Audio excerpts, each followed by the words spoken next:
James Webb telescope তৈরির পর থেকে মহাকাশের নতুন সব তথ্য ও ছবি ধরা পড়েছে আমাদের কাছে। তবে এখনও মেলেনি প্রাণের কোনো সন্ধান।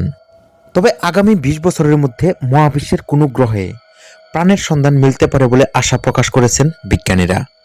তারা বলছেন, European extremely large telescope ELT ২ দশকের মধ্যে পৃথিবীর বাইরে প্রাণের অস্তিত্ব আবিষ্কারে ইতিবাচক ফল আসতে পারে।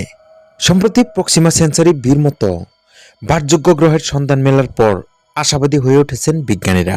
তারা বলছেন, জীবন ধারণের জন্য যা প্রয়োজন আমাদের সোলার সিস্টেমের বাইরের এই গ্রহের সব কিছুই রয়েছে। ২০৩০-এর দশকে মহাকাশ বিজ্ঞানীরা আরও অনেক কিছু জানতে পারবেন।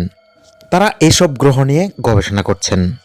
এগুলোর ভর, আকৃতি, ঘূর্ণনের সময় সম্পর্কে ধারণা নিচ্ছেন। জেমস ওয়েব টেলিস্কোপ থেকে পাওয়া তথ্য নিয়ে গবেষণা শুরু হয়ে গেছে।